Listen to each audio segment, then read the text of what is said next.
वक्त की बड़ी खबर, जहां बिहार में कोरोना के बाद ब्लैक फंगस का कहर लगातार जारी है। ब्लैक फंगस के मरीजों के आंकड़ों में लगातार इजाफा होता जा रहा है। इस वक्त की बड़ी खबर आपको बता रहे हैं, राजधानी के 3 सरकारी अस्पतालों में कोरोना से ज्यादा ब्लैक फंगस के मरीज हो गए हैं। पीएमसीएच की बात की जाए तो पीएमसीएच में कोरोना के 13 और ब्लैक फंगस के 22 मरीज भर्ती हैं और एम्स में ब्लैक फंगस के 115 और कोरोना के 65 मरीज भर्ती हैं और आईजीआईएमएस में ब्लैक फंगस के मरीजों की संख्या बढ़कर अब 95 हो गई है और एनएमसीएच में चल रहा है ब्लैक फंगस से ज्यादा कोरोना मरीजों का इलाज।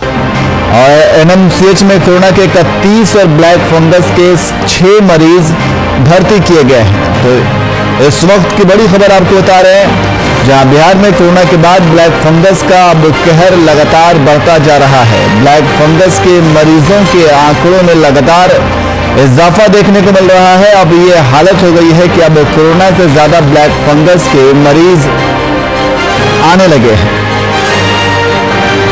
राज्य के कई हॉस्पिटल्स में कोरोना से ज्यादा ब्लैक फंगस के मरीज की भर्ती हो रही है और इसी खबर पर अधिक जानकारी के लिए हमारे वरिष्ठ संवाददाता शशांक दुबे हमारे साथ फोनलाइन पर मौजूद हैं। शशांक जी, अब बिहार में यह देखा जा रहा है कि कोरोना से ज्यादा ब्लैक फंगस के मामले आने शुरू हो गए हैं। राज्य के कई ऐसे बड़े अस्पताल हैं जहां कोरोना से ज्यादा ब्लैक फंगस के मरीजों को भर्ती किया गया है। शशांक जी, देखिए, आज इस वक्त पटना के 2-3 बड़े मेडिकल कॉलेज में या अस्पताल में मिकोमाइकोसिस का इलाज चल रहा है, जहाँ पे सबसे ज्यादा आईजीएमएस में करीब 90 से ज्यादा मरीज भर्ती हैं इस वक्त और उसके बाद पीएमसीएच है और एम्स है। इन सभी जगहों पर कोविड के मरीज पहले से थे, लेकिन अब कोविड के मरीज तो कम आ रहे हैं, लेकिन ब्लैक फंगस के मरीजों का आने का सिलसिला जारी है। देखिए, इसके अलावा एक एनएमसीएच नालंदा मेडिकल कॉलेज जो कोविड डेडिकेटेड हॉस्पिटल है, वहां पर भी 6 ब्लैक फंगस के पेशेंट एडमिटेड है इस वक्त और वो पेशेंट है जिनको कोविड के भी सिम्टम्स हैं। तो अलग अलग जगहों पर बांट के रखा गया है। जो नॉन कोविड यानी कोविड से या तो रिकवर हो चुके हैं या उनको कोविड नहीं रहा है, वैसे पेशेंट को आईजीएमएस में ज्यादातर शिफ्ट किया गया है। पटना के पीएमसीएच में वार्ड बनाया गया है और एम्स में। तो फिलहाल 114 के करीब मरीज हैं पटना के अंदर जो ट्रीटमेंट करा रहे हैं अपनी। एक बड़ी संख्या है, क्योंकि बड़ी संख्या में लोगों को ऑपरेशन करके या दवाइयां देके उनको घर भेज दिया जाता है। वही मरीज भर्ती होते हैं नियाज, जो कहीं ना कहीं ज्यादा मॉडरेट कंडीशन में होते हैं, तो सीवियर कंडीशन में होते हैं, जिनका जो ऑपरेशन है, सर्जरी है एकमात्र विकल्प है। तो ऐसे में तमाम मरीज, इतनी बड़ी संख्या में मरीजों को भर्ती होना बड़ी बात है, एक अच्छे संकेत नहीं है। दूसरा, मरीजों का आने का सिलसिला भी जारी है। ओपीडी में तमाम मरीज आते हैं जिनकी स्कैनिंग की जाती है, उसके बाद देखा जाता है कि किनके अंदर ब्लैक फंगस है, अगर है भी तो किस स्टेज में है। चूंकि कल रविवार था, इसलिए ओपीडी नहीं खुली थी तमाम जगहों पे, इसलिए ये पता नहीं है कि फिलहाल वक्त क्या मरीजों की संख्या, लेकिन जैसे आज ओपीडी खुलेगी तो ज्यादा मरीज आएंगे, क्योंकि कल के मरीज भी रुके हुए होंगे। तो निश्चित रूप से एक बड़ा थ्रेट है और न्याय सबसे महत्वपूर्ण है और सबसे दिक्कत की बात यह है कि ब्लैक फंगस की जो दवा है एम्फोटेरिसिन बी, वो उसकी भी काफी कमी आई है और बहुत सारे अस्पतालों में बहुत सारे ऐसे मरीज हैं जिनको दवाएं नहीं मिल पा रही और दवाएं नहीं मिलने के कारण केसेस बिगड़ते जा रहे हैं। जो डॉक्टर से कहना है कि जो सीवियर केसेस होते हैं, जो मॉडरेट केसेस होते हैं, जिनमें सर्जरी की जाती है, तो सर्जरी के बाद 14 दिनों तक दवाइयों की जरूरत होती है। वो दवाइयां रेगुलर बेसिस से उनको मिलनी चाहिए। अगर नहीं मिलती हैं तो मामला रिपीट हो जाता है, यानी ब्लैक फंगस रिपीट कर जाता है। चूंकि फंगल इन्फेक्शन है, ये तेजी से लौटता भी है। तो कहीं ना कहीं दवाइयों की किल्लत काफी परेशान कर रही है और मरीजों के ट्रीटमेंट में बहुत बड़ी बाधा आ रही है। जी शशांक जी, इस तरीके से 3 बड़े अस्पताल जो हैं, पीएमसीएच, एम्स और आईजीएमएस में ब्लैक फंगस के जो मरीज हैं वो कोरोना के मरीजों की तादाद से ज्यादा हैं और इस तरीके से ये देखा जा रहा है, जैसा कि आपने जिक्र भी किया, कि अब अस्पतालों में दवाई और इंजेक्शंस की कमी भी देखी जा रही है और ये काफी समय से ये देखी जा रही है। इससे पहले भी खबर आई थी कि वहां अस्पतालों में जो ब्लैक फंगस से रिलेटेड जो भी दवाएं हैं, जो भी इंजेक्शंस हैं, उसकी काफी किल्लत देखी जा रही है। तो क्या इन दवाओं के किल्लत को किस तरीके से पूरा किया जा रहा है? क्या अब तक राज्य की तरफ से, राज्य सरकार की तरफ से इस दिशा में कोई पहल की गई है? देखिए, ये दवाएं काफी महंगी होती हैं न्याज। एक इंजेक्शन जो एम्फोटेरेसिन बी का है वो मार्केट में लगभग 5,000 का पड़ता है। ऐसे में एक मरीज को रोज 6 इंजेक्शन देने होते हैं और ये इंजेक्शन गवर्नमेंट सप्लाई दे रहे हैं। तो ऐसे में जो दवाइयों की किल्लत है वो महंगी है और आम लोग इसको अफोर्ड भी नहीं कर सकते। दूसरा, ओपन मार्केट में दवाइयां मिल भी नहीं रही हैं। तो प्राइवेट हॉस्पिटल्स को जो इजाजत दी गई थी म्यूकोरमाइकोसिस को ट्रीट करने के लिए, वो कहीं ना कहीं उनको भी दिक्कत आ रही है। जो ड्रग्स है, जो इम्पोर्टेंट ड्रग्स है, ना सिर्फ एम्फोटेरेसिन भी बल्कि और भी जो फंगल ओरल पिल्स होती हैं उनकी भी जरूरत होती है। ऐसे में तमाम जो लाइफ सेविंग ड्रग्स है म्यूकोरमाइकोसिस की, उनकी थोड़ी सी किल्लत है। और दूसरा, केंद्र सरकार और राज्य सरकार ने पहल की थी कि उन्होंने अपने स्तर के वैट को माफ कर दिया था, तो दवाइयां थोड़ी सस्ती हुई है। लेकिन न्याय महत्वपूर्ण यह है कि सस्ती और महंगी अलग की चीज है, दवाइयों की उपलब्धता एक बड़ी बात है। तो केंद्र सरकार और सरकार ने मिलकर दवाइयों के आयात पे या दवाइयां जहां बनती हैं या मैन्युफैक्चरिंग पे जोर देने की बात कही थी, लेकिन उसमें थोड़ा समय लगता है। ऐसे में मार्केट में जो दवाइयां सप्लाई है और डिमांड है उसके बीच में गैप है, यही कारण है कि किल्लत हो रही है। तो निश्चित रूप से इनका खामियाजा बहुत सारे मरीजों को भुगतना पड़ रहा है। तमाम ऐसी डेथ्स हुई हैं जिनको अवॉइड किया जा सकता था, जिनको रोका जा सकता था, क्योंकि अभी भी कई ऐसे मरीज हैं जिनकी सर्जरी हुई है, उनको जब प्रॉपर दवाइयां नहीं मिली, नहीं एक दिन में 6 इंजेक्शन लगने होते हैं एम्फोटेरेसिन बी के, या उनको जो ओरल पिल्स दी जाती हैं उनकी किल्लत है। तो अगर वो दवाइयां नहीं मिलती है तो फंगस फिर से लौटता है, तो कई मरीजों को रिपीट सर्जरी करनी पड़ी। तो निश्चित रूप से चैलेंजिंग है सरकार के सामने कि जो दवाओं का कोटा बढ़ाए और अस्पतालों को दवाई ज्यादा दे, क्योंकि अगर अस्पताल को दवाइयां नहीं मिलेगी तो ट्रीटमेंट नहीं हो पाएगा, मरीजों की संख्या बढ़ रही है। लेकिन सरकार का भी अपना कहना है कि उन्होंने पूरी कोशिश करके दवाइयों की सप्लाई बना रखी है, मरीजों की संख्या बढ़ रही है इसलिए दिक्कत हो रही है, और दवाइयों का कोटा बढ़ाने के लिए केंद्र सरकार से भी आग्रह किया जा रहा है। जी बिल्कुल, अब जिस तरीके से कोरोना की कुछ दवाओं और ब्लैक फंगस की दवाओं के ऊपर टैक्स को भी कम किया गया है, तो ज्यादा से ज्यादा सरकार की ये कोशिश है कि लोगों तक दवाओं की पहुंच हो सके। लेकिन इसके साथ साथ अगर शशांक जी हम बात करें, इसके सिम्टम्स की बात करें, अगर कोरोना के जो सिम्टम्स हैं वो आमतौर पर लोग इतने जागरूक हो गए हैं उस सिम्टम्स को लेकर के, लोगों को ये पता चल जाता है कि ये कोरोना के सिम्टम्स हैं और वो जा करके जांच केंद्र में खुद का जांच करवा लेते हैं। लेकिन ब्लैक फंगस के जो सिम्टम्स हैं इसको लेकर के लोगों के अंदर इतनी जागरूकता नहीं है, लोगों को पता नहीं चल पा रहा है कि इस ब्लैक फंगस के सिम्टम्स क्या हैं और कब उन्हें जाकर के स्वास्थ्य केंद्रों में इसकी जांच करवानी चाहिए। तो क्या इस दिशा में भी जागरूकता अभियान चलाने की जरूरत है? देखिए, सरकार ने शुरू में जब से ब्लैक फंगस के मामले डिटेक्ट होने शुरू हुए थे, सरकार ने तमाम अखबारों में विज्ञापन देके इस सर्कल में कुछ बातों को कहीं ना कहीं प्रचार किया था, जिसमें कौन से सिम्टम्स होने से आप ब्लैक फंगस हो सकता है, यानी किसी भी प्रकार का आपको फंगल इन्फेक्शन हो सकता है, वो व्हाइट फंगस भी हो सकता है, येलो फंगस भी हो सकता है और ब्लैक फंगस भी हो सकता है। क्योंकि ब्लैक फंगस ज्यादा लीथल है इसलिए ब्लैक फंगस की बातें हो रही है। दूसरा महत्वपूर्ण ये है कि आफ्टर कोविड अगर आपको तमाम चीजें हैं, शुगर है, मतलब डायबिटिक है आप, या फिर आपको कार्डियक संबंधित डिजीजेज है, किडनी संबंधित, नेफ्रो संबंधित डिजीजेज है, तो आप कहीं ना कहीं इसके लिए सतर्क रहें। और तमाम सिम्टम्स बताए गए हैं, क्योंकि आंखों का लाल होना या फिर नाक में दर्द होना, गले में दर्द होना, तो जो ब्लैक फंगस एक फंगल इन्फेक्शन है, एक बार जब ये फंगल इन्फेक्शन लग जाता है तो ये बहुत तेजी से ग्रो करता है फंगस। तो आमतौर पर नाक से साइनस होते हुए आंखों में जाता है और उसके बाद न्यूरो सिस्टम में ब्रेन में चला जाता है। तो ऐसे में इन तमाम चीजों के लिए प्रचार सरकार ने जरूर किया था, और लेकिन लोग भी अवेयर हैं।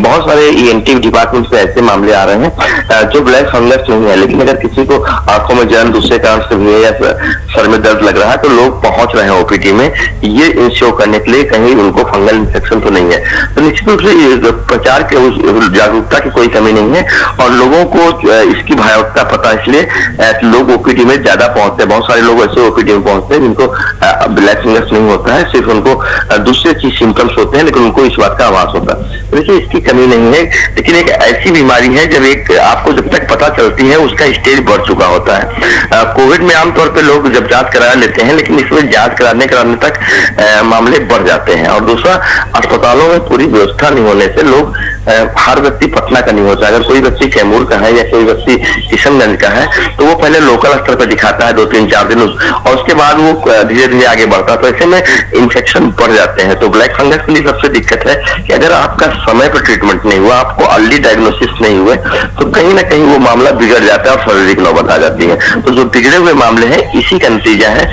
अर्ली डायग्नोसिस नहीं होता है और फिर उनको दूर से पटना आना पड़ता है। बिल्कुल शशांक जी, अगर समय पे सही इलाज ना कराया जाए ब्लैक फंगस का तो ये संक्रमण लगातार बढ़ने लगता है और जिससे एक खतरनाक स्थिति पैदा हो जाती है। बहुत बहुत शुक्रिया शशांक जी तमाम जानकारी के लिए।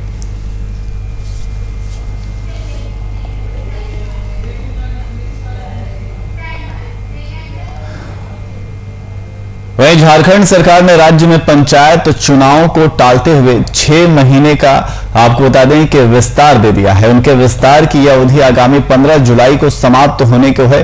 त्रिस्तरीय पंचायत चुनाव को लेकर ग्रामीण विकास मंत्री आलमगीर आलम ने मीडिया से बातचीत के दौरान राज्य में चुनाव जल्द से जल्द संपन्न कराने की मंशा जताई है और साथ ही उन्होंने बताया कि इस चुनाव के लिए सरकार की ओर से फंड रिलीज कर दिया गया है।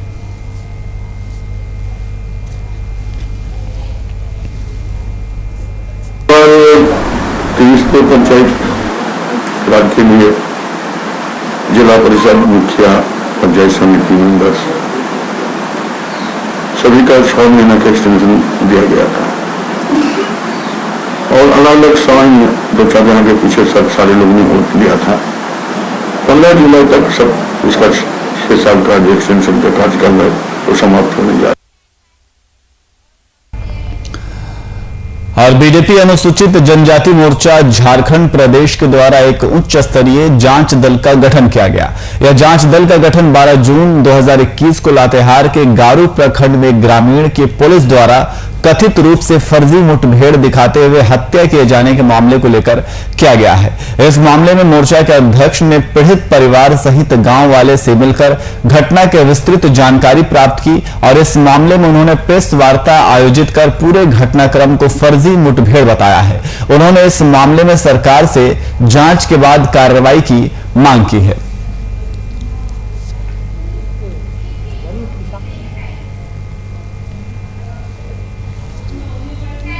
तो और खलिहानों में वहां रहकर के स्वयं खड़े होकर उसके लिए वो अपने खेतों और खलिहानों में वहां रहकर के स्वयं खड़े होकर के उन्होंने अपनी मांग को मांगा है। ये सरकार तो डर गई है कि अब खेत खलिहान के लोग भी खड़े हो रहे हैं। भारतीय जनता पार्टी निश्चित तौर पर राज्य के गरीब किसान, मजदूर और मजलूम जो भी पीड़ित लोग हैं उनके इसके लिए वो अपने।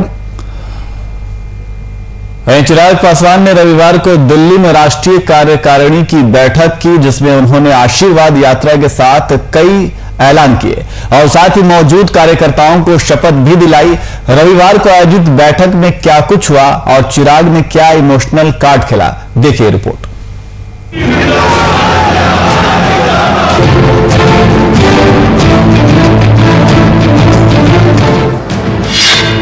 एलजेपी की कमान पर चाचा भतीजे में संग्राम जारी।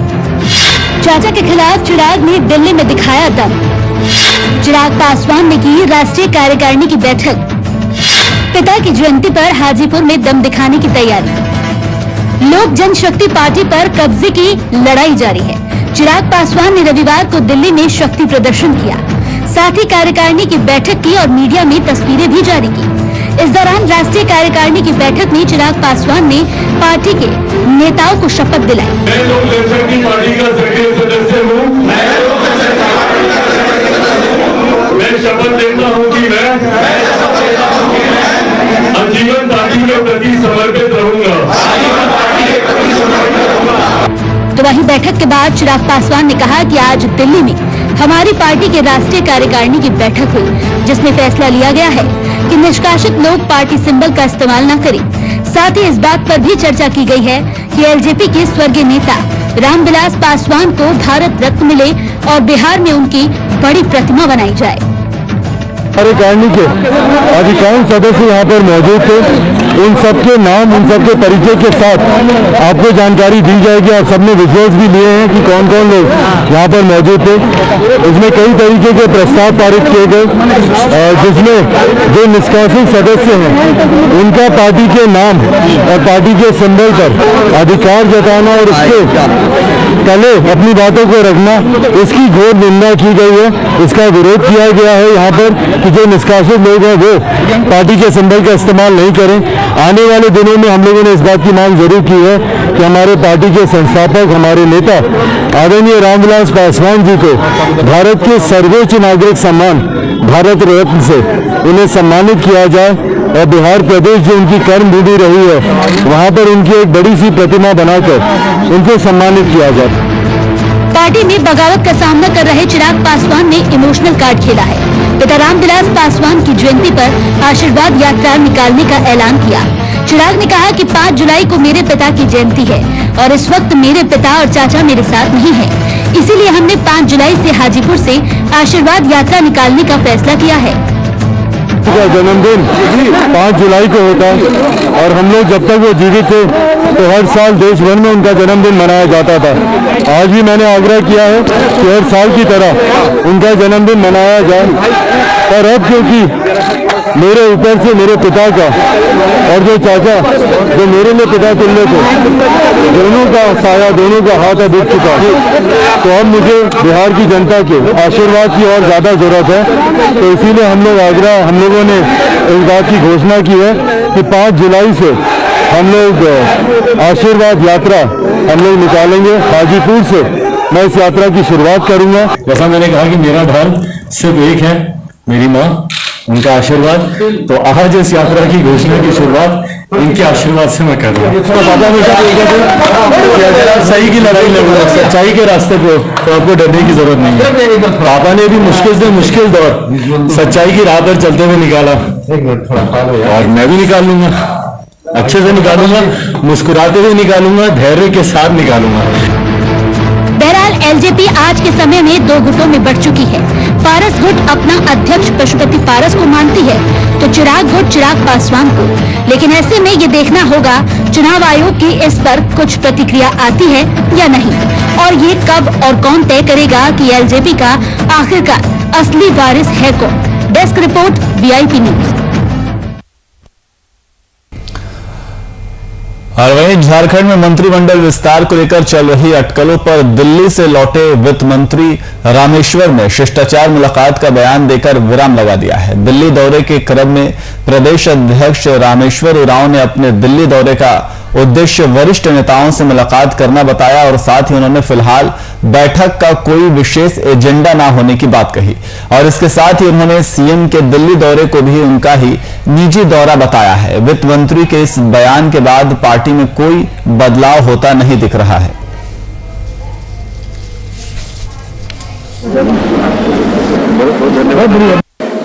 कार्य भी कर चुके, दिल्ली में पूछे ये लोगों ने पूछा, मैंने कहा कि एक कैबिनेट का पद खाली है, लेकिन कैबिनेट गठन का काम पूरी जिम्मेदारी मुख्यमंत्री की होती है, उनका प्रेरोगेटिव है, वो निर्णय लेंगे।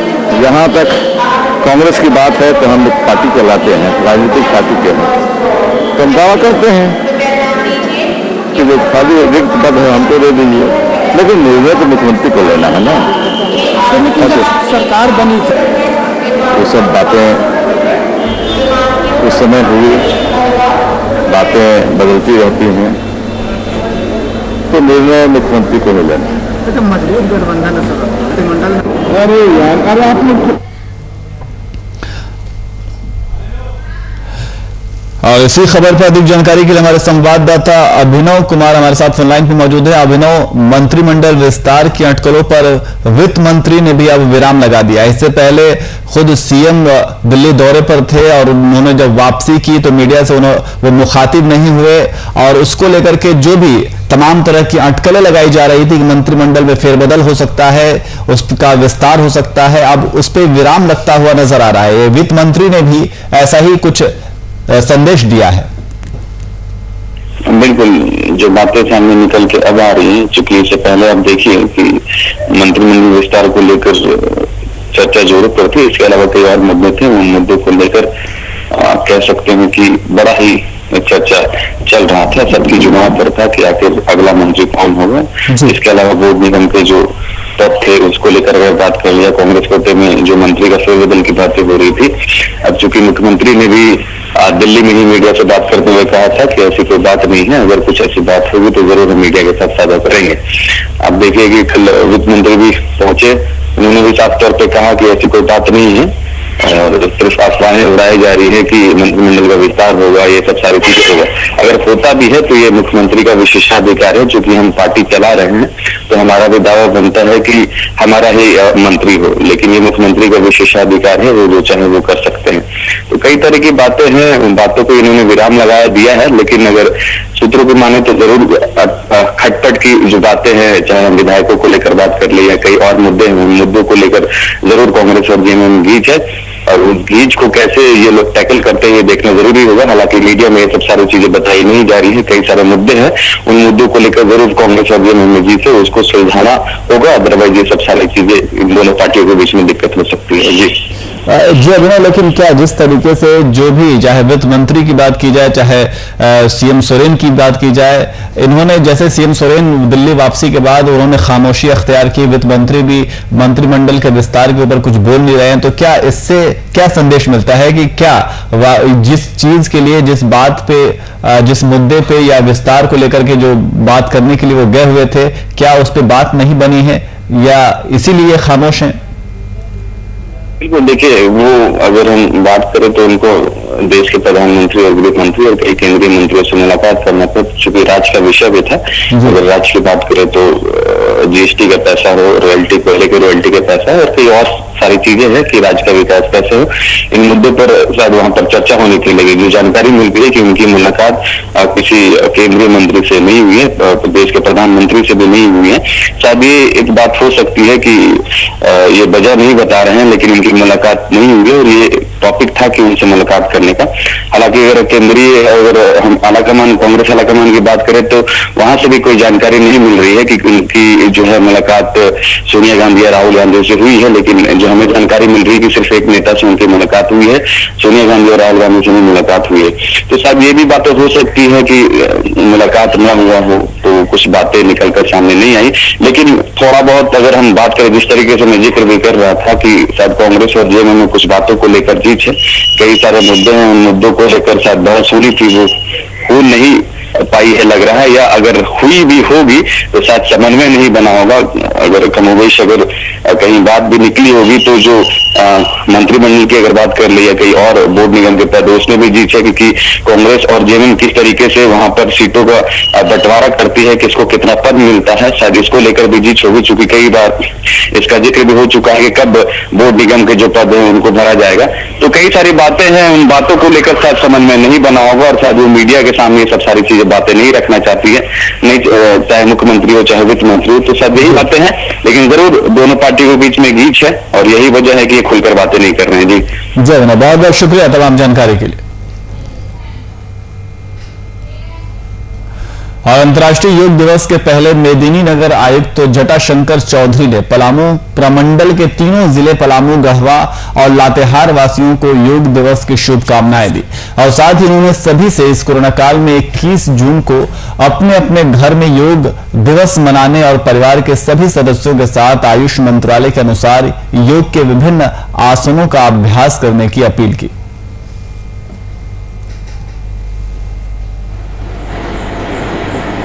सबसे पहले पलामू प्रमंडल के सभी वासियों को योग दिवस की शुभकामना देता हूं। कोरोना महामारी के इस काल में योग दिवस सामूहिक रूप से मनाए जाने में कठिनाई है, इसलिए पलामू प्रमंडल के वासियों से ये मेरा अनुरोध है कि सभी लोग अपने अपने घर में अपने परिवारजनों के साथ योग दिवस मनाएं। योग की जो विभिन्न आसन जो उसमें सरकार के द्वारा, आयुष मंत्रालय के द्वारा शामिल किया गया है, उसे परिवार के सभी सदस्यों के साथ कल उसका अभ्यास करें। और झारखंड सरकार द्वारा जारी स्वास्थ्य सुरक्षा सप्ताह के तहत शनिवार शाम से सोमवार सुबह तक कड़े लॉकडाउन जारी है। इसे लेकर गिरिडीह शहर के कई चौक चौराहों पर पुलिस बल की तैनाती की गई है। शहर के टावर चौक समेत विभिन्न चौक चौराहों पर पुलिस सख्ती बरतती नजर आई है। इस दौरान बिना काम के मोटरसाइकिल और बड़े वाहनों से सड़क पर चलने वाले लोगों पर शिकंजा कसते हुए चालान काटे गए। शहर के टावर चौक पर यातायात पुलिस निरीक्षक प्रेम रंजन उरांव के नेतृत्व में नगर थाना के एसआई आसिम खुजूर सहित पुलिस जवानों ने बेवजह भ्रमण करने वाले लोगों को कड़ी चेतावनी देकर छोड़ा।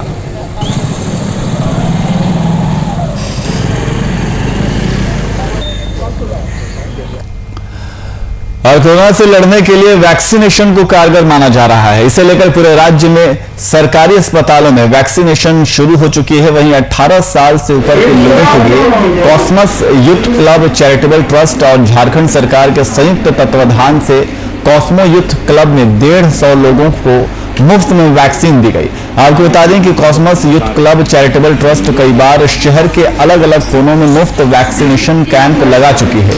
इतना ही नहीं, ट्रस्ट के सदस्य राज्य के अलग अलग कस्बों में जाकर लोगों को वैक्सीनेशन लेने के लिए भी जागरूक करती नजर आई है।